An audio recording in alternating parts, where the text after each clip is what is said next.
Hi, I'm Chris, and we're at the Gas Tapper Siphon Pro manufacturing facility, and today we're going to show you how the Siphon Pro XL works.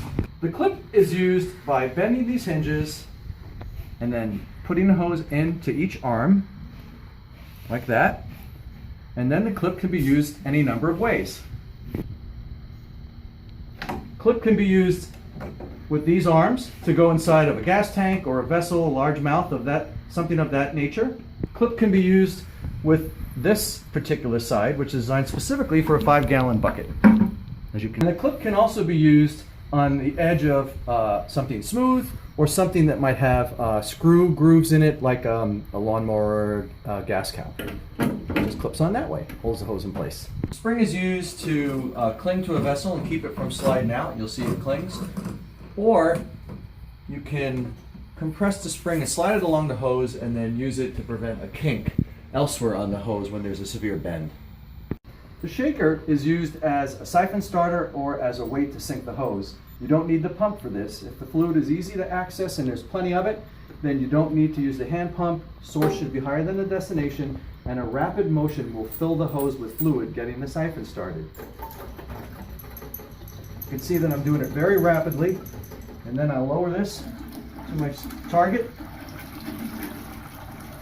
and the siphon started. Okay, the squeeze bulb has an arrow showing the direction of use, and you can also look in the end for a metal screen, which is a filtering screen that keeps the valves clean. And the bulb can be added to the end of the hose for removal after the siphon started or used as a pump. So with a couple of quick squeezes, and I'm also going to show you the use of this pinch-off clip here. A couple of squeezes and I'm flowing, and you can see I'm flowing right through the bulb at a particular rate. I can go probably 4 times that rate by removing the bulb, but currently that siphon's working. I'm going to pinch this off and show you that with this pump I can actually move fluid up, which is not siphoning, it's actually pumping. So if you needed to move fluid up, you can do that with this pump. All right, I'm going to pinch this closed again.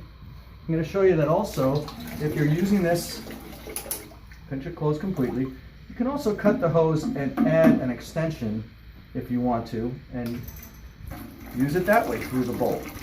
And finally, pinch that off.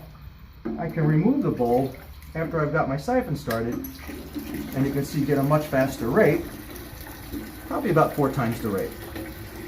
And this pinch clip is pushed down to stop flow, and release it like that to start flow. That's the Siphon Pro.